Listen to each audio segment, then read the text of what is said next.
são válidas.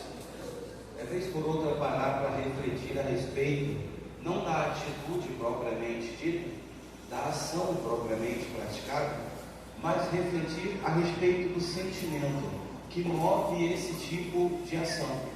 E nessa noite eu quero abordar com a igreja, caminhar alguns passos com você nesse texto, para que a gente possa finalizar avaliando a respeito não da atitude, como eu falei, mas do sentimento que move esse tipo de atividade na igreja.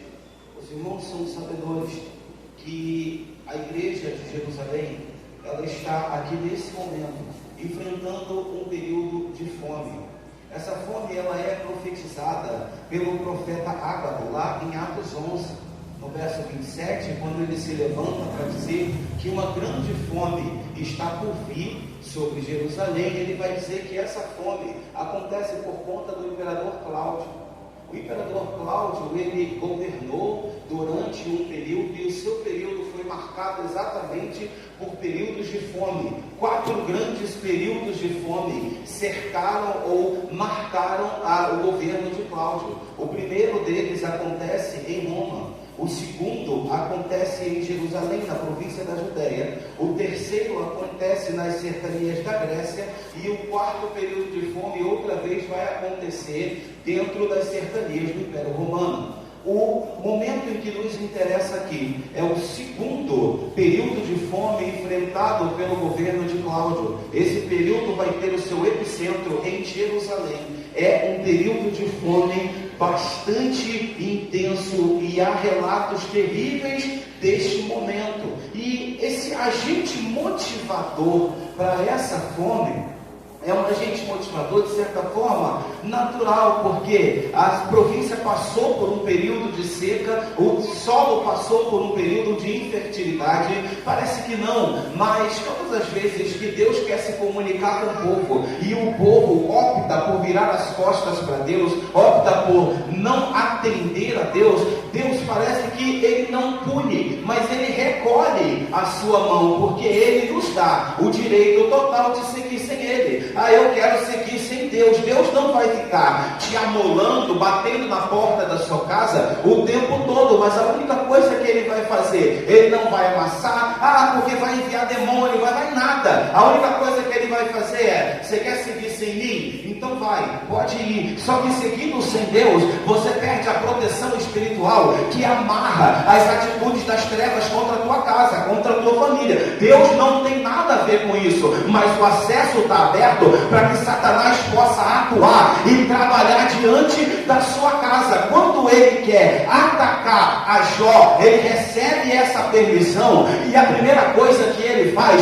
é atacar os animais, os bois e os cordeiros. Por quê? Porque ele sabia que a comunhão de Jó era motivada e regada através de sacrifícios que Jó fazia a Deus. Então, antes dele atacar Jó, antes dele ir para cima de Jó, a primeira coisa que ele fez foi eliminar a possibilidade de Jó ter um período de comunhão com Deus. Ele mata todos os bois, leva todos os bois, leva todas as ovelhas. Então, ainda que no período da lei Jó estivesse com o coração voltado no alto, aos olhos do que estava determinado na lei, Jó não podia restabelecer o seu contato com Deus. Por quê? Porque o elemento para o sacrifício não existia. Então o diabo sabe o quanto é importante para ele que você queira caminhar sem Deus. Ele sabe o quanto é valioso para ele que você queira caminhar sem Deus. É por isso que ele fica rodeando. A Bíblia não diz que ele está no dentro, a Bíblia diz que ele está ao derredor, buscando a quem possa tragar. E quem é que ele pode tragar? Aqueles que escolhem caminhar sem a mão de Deus estendida sobre a sua casa e sobre a sua família. Você vai se distanciar da igreja e vai acontecer isso, vai acontecer. Não, a única coisa que vai acontecer é Deus respeitar a sua intenção de caminhar sem Ele. A nação aqui, ele toma essa decisão. A nação aqui está tomada por idolatria. A nação está tomada por todo tipo de carnalidade. O que Deus, eu imagino Deus olhando e pensando assim: bom, querem ir sem mim. Se quer ir sem mim, deixa. Então vai, pode ir. O solo se fecha, o céu se fecha. Um grande período de infertilidade idade, até que a gente chega no ano 45 depois de Cristo, que tem um grande problema aqui. O ano 45 depois de Cristo é um ano sabático. E o que é um ano sabático? É uma ordem que está em Levítico 25, aonde Deus vai dizer para os judeus: olha, vocês vão trabalhar 6 anos, mas no 7º ano a terra vai descansar. No 7º ano não pode. No 7º ano, se nascer, deixa estragar lá na terra. Você tem 6 anos para juntar aquilo que você vai precisar, mas no 7º não pode plantar, não pode colher. É ano sabático, é ano em que você não pode ter atividade agrícola. Então você tem um período de infertilidade, um período de falta de chuva, emendado a um período de ano sabático. Resultado: fome. Não tinha o que comer, as pessoas não tinham de onde tirar, e Paulo ele vai se mobilizar. E eu acho isso aqui fantástico, porque na conversão de Paulo, e eu quero falar sobre o sentimento e não sobre a atitude, na conversão de Paulo, você sabe muito bem em Atos 9 que Jesus vai dar não só um comando para Paulo, mas um direcionamento. Ele chega para Ananias e diz: vai, porque esse é para mim um vaso escolhido para levar o meu nome diante dos gentios. Quem são gentios? São aqueles que não são judeus. Então Paulo é chamado com um propósito específico. Paulo tenta iniciar o seu ministério na igreja de Jerusalém, e ele não é aceito, ele não é recebido, e ele vai em viagens missionárias pregar aos gentios. Só que preste atenção, Paulo estava presente em Atos 11, quando Ágabo, no verso 27, profetiza a respeito dessa grande fome. E Paulo estava presente no verso 30, quando os apóstolos decidem entre eles: nós vamos fazer tudo o que for possível para ajudar as igrejas, nós vamos fazer tudo o que for possível para ajudar os irmãos da fé. Se depender da gente, ninguém vai passar fome. Paulo estava presente quando é feito esse propósito. Porém, Jerusalém não era um problema de Paulo. O ministério de Paulo estava direcionado para os gentios. A igreja de Paulo, a igreja de Jerusalém, não recebe Paulo, vira as costas para Paulo, e Paulo vai em terra estrangeira fazer aquilo que ele queria fazer em Jerusalém. Falando do sentimento, Paulo poderia muito bem dizer: tem nada com isso. Foram eles que optaram por obedecer a Deus. Foram eles que buscaram isso para a vida dele. Isso não é assunto meu. E não era. Mas Paulo vai escrever aqui aos Coríntios a sua segunda carta. Irmãos, o Novo Testamento tem 27 livros.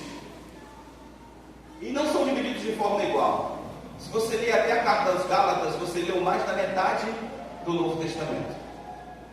E eu não sei se curiosamente ou intencionalmente, as cartas, o Novo Testamento, os livros, eles não são dispostos de forma cronológica.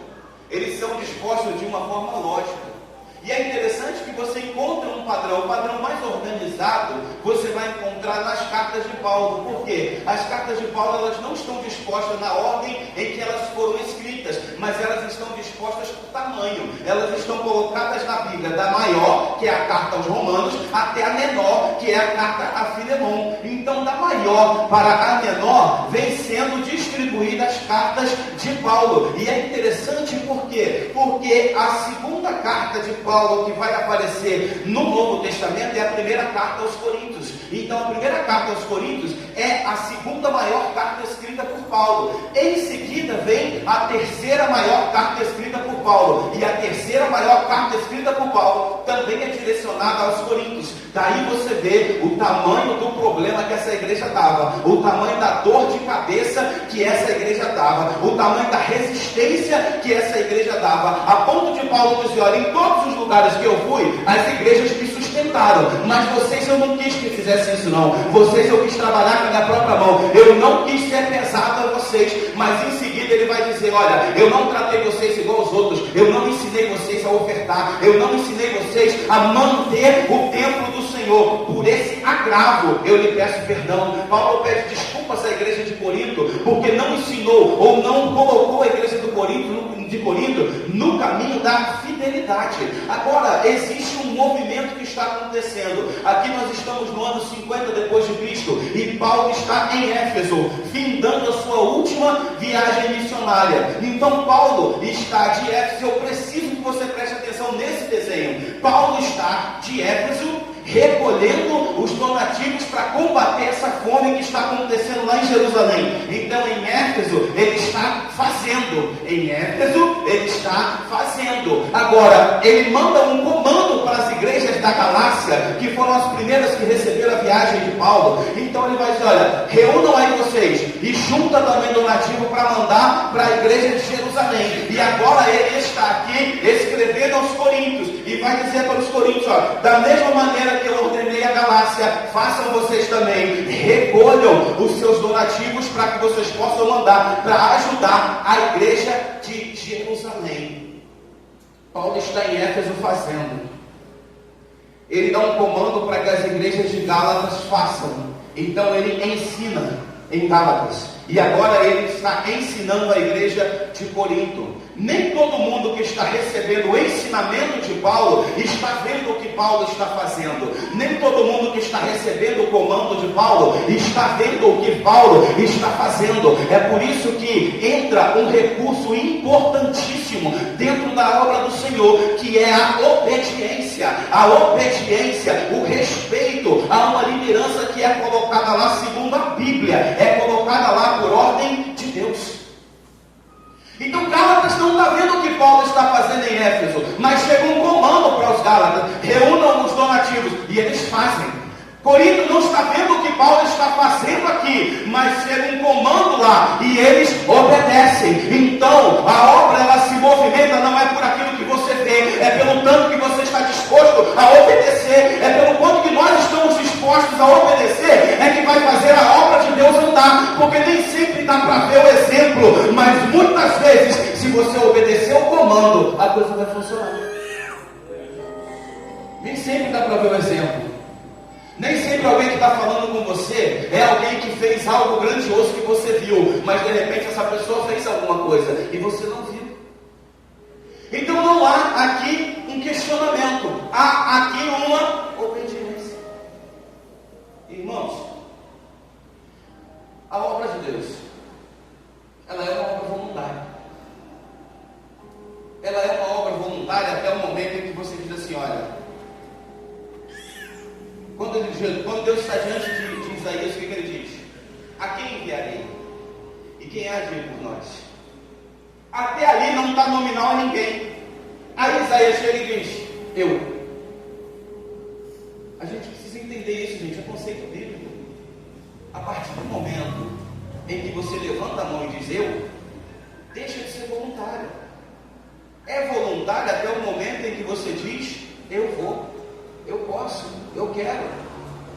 Depois disso, você está inserido. E olha aqui que é interessante, que Paulo, lá no final, diz assim: olha, quando eu tiver chegado, põe a parte junto, conforme a prosperidade, para que não faça a coleta quando eu chegar. Paulo tem tanta certeza de que eles vão fazer aquilo que ele mandou, aquilo que ele orientou, que ele não diz assim: olha, quando estiver tudo pronto, eu vou mandar alguém aí olhar para ver se vale a pena eu ir aí ou não. Mas ele está dizendo: eu estou indo para ir, mas não espera eu chegar para fazer a coleta, não. Junta antes, faz antes, para que quando eu puder chegar, a coisa já esteja organizada. Obediência, a tua liderança conta com a sua obediência. Se não é assim, não tem como fazer. Nós tínhamos um desafio ontem, qual era? Desafio dos 1000 folhetos, não é? Sim ou não? Desafio dos 1000 folhetos. Eu queria que você refletisse na pergunta, não respondesse. Onde você que disse assim: olha, eu vou, onde você estava? Você não estava aqui na hora marcada. Não é para mim não. Não é para mim não. O folheto não leva o meu nome, não leva o meu telefone, não tem meu endereço, não tem o meu Pix. Não é para mim não. Onde você estava? Porque se a gente está fazendo vista grossa e não tratar esse tipo de coisa, o que a gente está fazendo aqui, gente? A obra só anda com obediência. Então eu não posso, sabe o que isso me faz? Parabéns para você que estava aqui no apelo e não levantou a mão. Parabéns. Parabéns. Porque isso nos faz, isso nos preocupa. Isso nos preocupa. Porque até que ponto nós estamos parecidos com a igreja de Corinto? É reflexão. É reflexão. Paulo dá um comando para a igreja. Paulo sabia que a igreja era rebelde. Paulo sabia que a igreja não gostava de ajudar. Mas ainda assim diz, vocês não vão ficar de fora não. Faz igual o pessoal da Galácia. E aí ele vai nos ensinar aqui de que maneira fazer. Ele vai dizer, olha, quanto à coleta que se faz para os santos, fazei também o mesmo que ordenei à igreja da Galácia. Então, o que é ação social? Por que é que você traz o seu quilo? Porque você está obedecendo. Então, o primeiro passo, como é que eu faço ação social? Com obediência. Primeira coisa, obedecer. Obediência é o primeiro passo. Então ele vai dizer, olha, faz da forma que eu ordenei. Faz igual está sendo ordenado na Galácia. Ou seja, obedeça.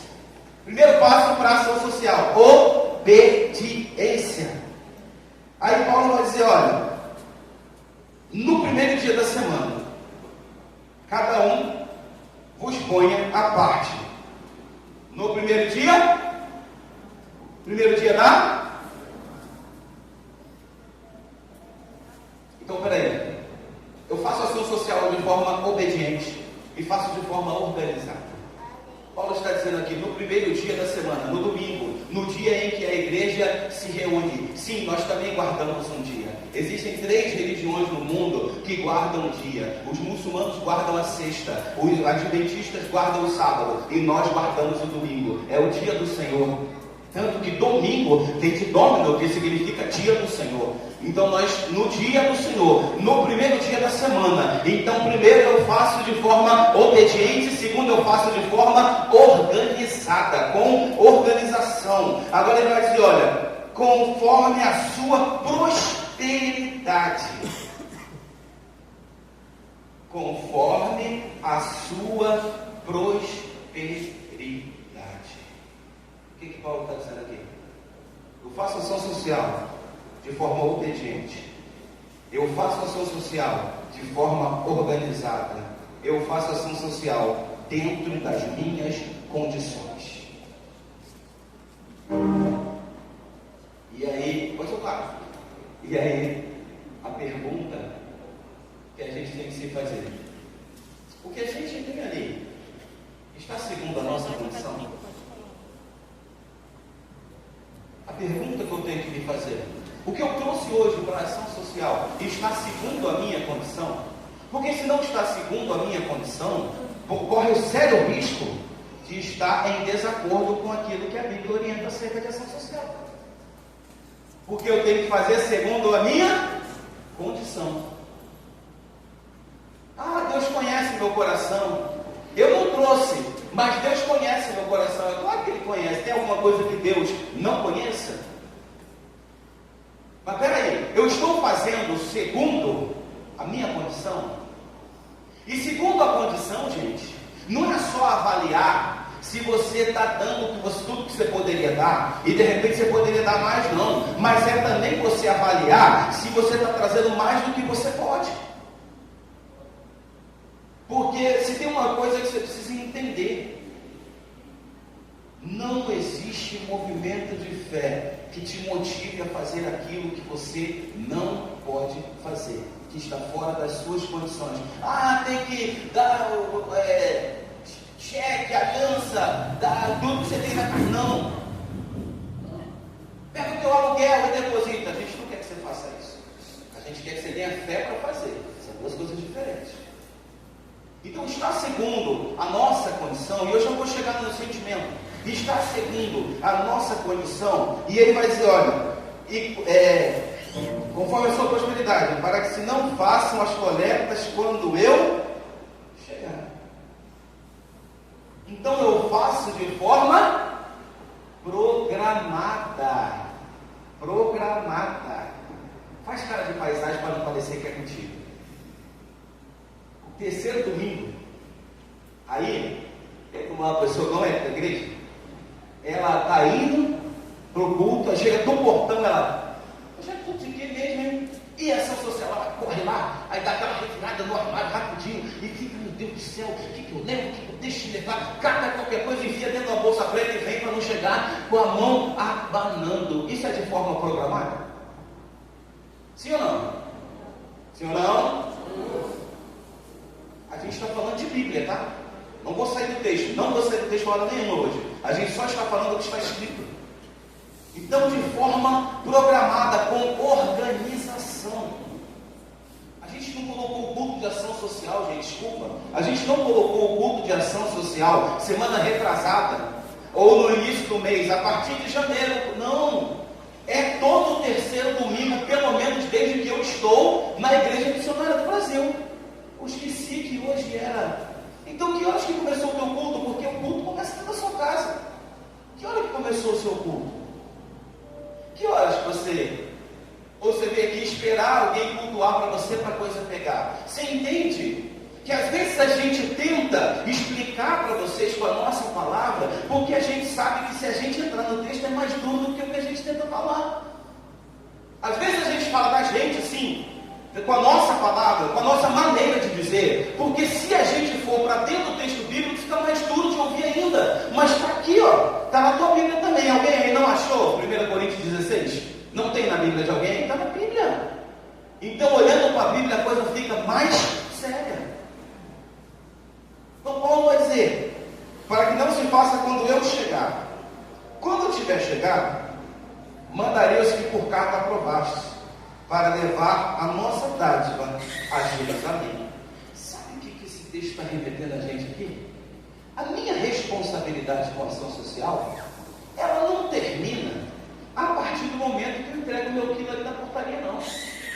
O meu envolvimento com a ação social, ela não termina através do momento em que eu entrego o meu quilo ali, não. Olha o que Paulo está dizendo. Depois que vocês recolherem, são vocês quem vão sentar comigo ali para definir entre a gente quem é que vocês querem que leve esses donativos para Jerusalém. Se for conveniente que eu vá, eu vou também. Se for conveniente, eu vou também. Agora, vocês vão sentar comigo para a gente programar de que maneira fazer. Ou seja, a minha responsabilidade com a ação social não é só um domingo no mês, mas eu tenho uma responsabilidade contínua com a ação social de estar o quê? Atento ao que está acontecendo. De repente, nosso diretor de ação social não é próximo o suficiente de uma pessoa que você sabe que está passando um processo e precisa de uma assistência da igreja. Então você pensa assim, como a gente já ouviu. A gente já ouviu isso aqui. Eu esperava que Deus revelasse o ministério. Pronto, agora é um ministério que não tem ligação com Deus, porque Deus não veio para cá para a gente falar o que está acontecendo dentro da casa do irmão. Deus não revelou comigo, não, gente. Somos nós que temos que estar atentos. Querido, dá uma atenção lá na irmã Cigano, ou a irmã Fulano. Ele é orientado, sabe o que ele vai fazer? Ele vai dar um vídeo na casa. Não, vou fazer a visita, como é que estão as coisas por aí? Então não é só eu catar um quilo na correria no terceiro domingo, mas é eu estar envolvido dia após dia, prestando atenção na situação do meu irmão, porque são 27 livros e todos eles nos ensinam a cuidar um do outro. Um do outro. Nós precisamos fazer isso. Se tem uma coisa que é duro de ver, é um irmão em Cristo, feliz, rindo, porque conseguiu fazer mal a um outro irmão em Cristo. Conseguiu tirar o sorriso do rosto do outro irmão. Consegue entender isso? Um irmão em Cristo, alegre, manifestando a sua alegria, porque conseguiu tirar o sorriso do rosto de outro irmão. Que Bíblia é essa? Que Bíblia é essa? Eu estou feliz porque fulano está chateado. Fiz mesmo. Eu sou crente, mas não sou bobo, eu não levo desaforo para casa, não. Fiz mesmo. Pô, gente.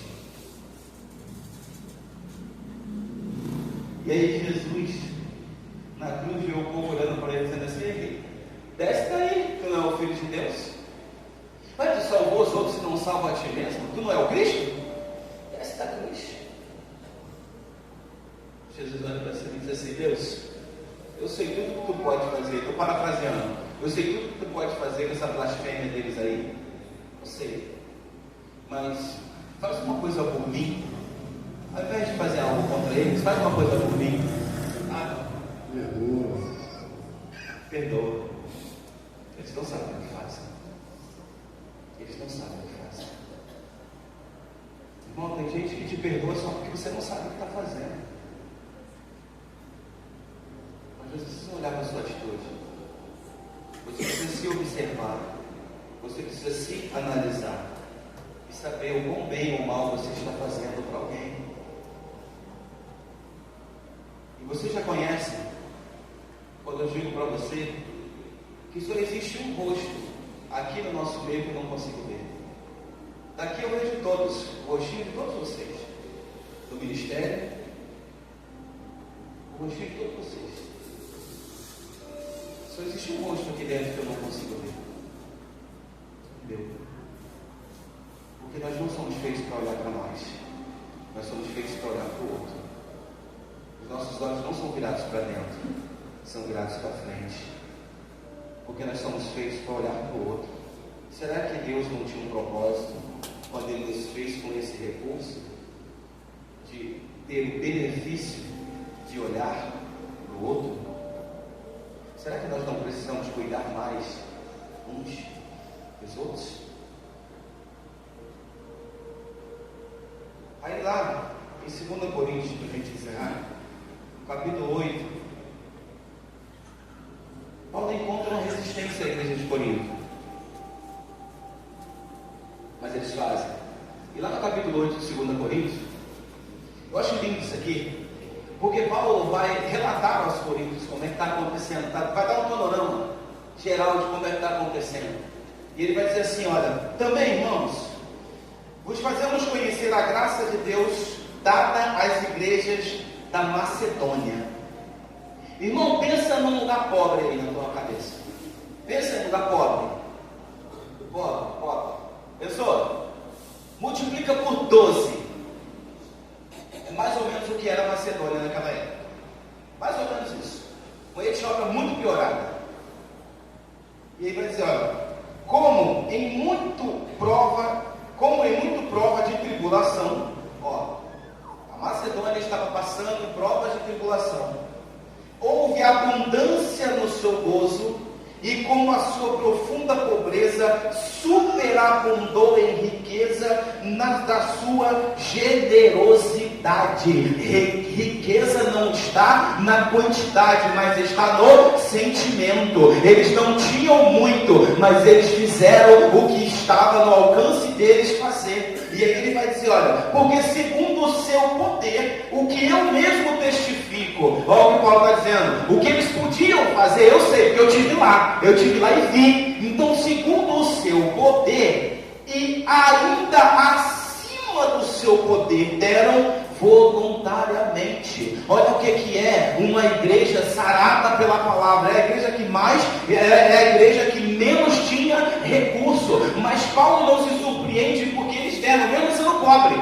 Não surpreende Paulo o fato da igreja da Macedônia ter contribuído. O que surpreende Paulo é o fato da igreja da Macedônia ter contribuído além do que eles podiam.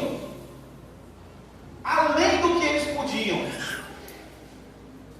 Pedindo-nos com muito gozo a graça e a comunicação desse serviço que se fazia para com os santos. Isso aqui me deixa constrangido. Porque eles estão suplicando. Sabe o que é isso? Eles estão implorando. Paulo, pelo amor de Deus, Paulo, a gente implora. Quando tiver um movimento desse, fala com a gente.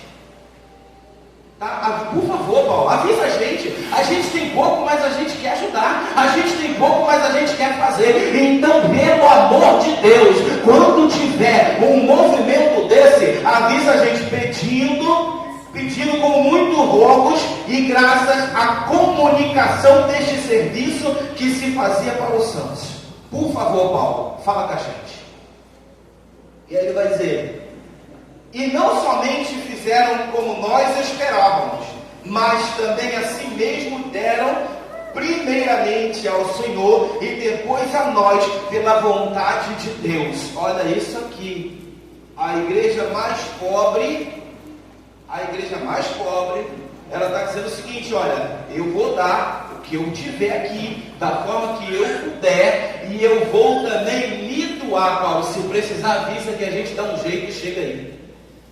Eles não podiam, eles não tinham condições, mas eles se colocaram à disposição, dizendo: Paulo, se precisar, a gente dá o nosso jeito, e a gente vai também. Se precisar, a gente vai ter doado não só parte do que a gente tinha, mais do que a gente podia, mas a gente larga tudo aqui e vai, porque o Deus que nós estamos servindo é o mesmo Deus que está te exaltando, Paulo. O Deus que nós estamos servindo é o mesmo Deus que está te guardando, Paulo. É o mesmo Deus que está operando na tua vida. Então, se precisar que vá, a gente vai também.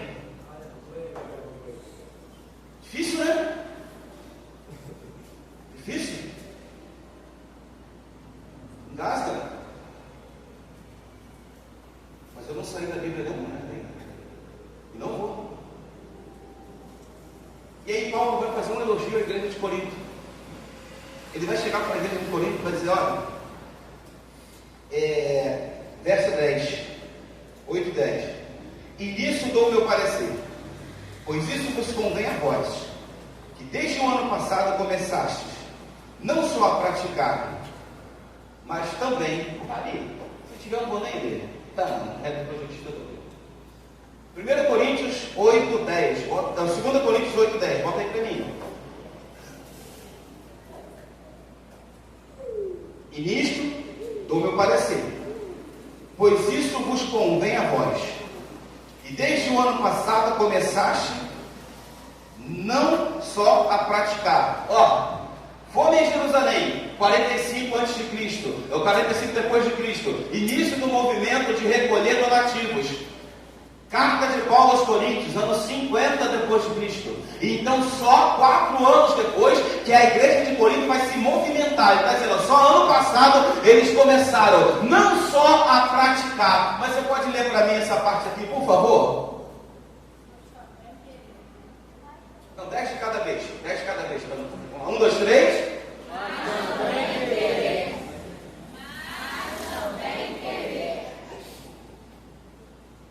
Eu não quero que vocês façam, não é isso que Paulo está dizendo. O que eu quero é que vocês queiram fazer. O que move a obra do Senhor é a vontade. Pensa comigo, Corinto está fazendo, mas a preocupação do Paulo está: vocês estão fazendo, mas vocês não querem fazer. Vocês estão praticando, mas vocês não querem praticar. E o Evangelho, ele funciona, não é com mordaça, não é com coleira, não é com chicote, é com vontade. Você acha que Deus queria que você estivesse ontem, quando você se comprometeu no evangelismo? Eu acho que Deus queria muito mais.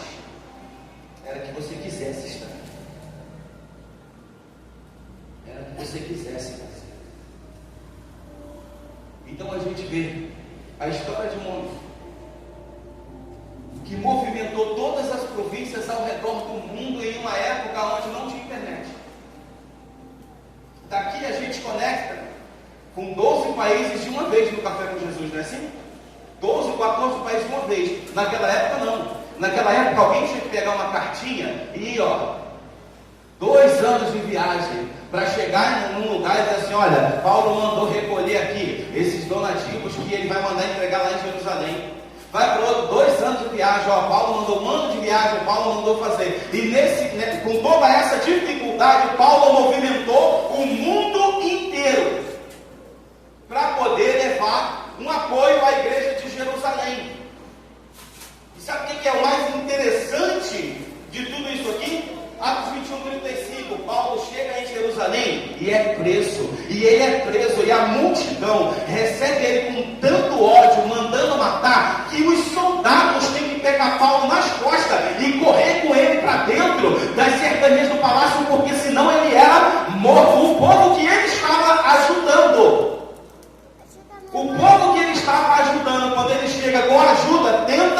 matá-lo. Mas eu pergunto a você, Paulo estava fazendo para o povo? Paulo estava fazendo para o povo? E nós? Estamos fazendo para quê?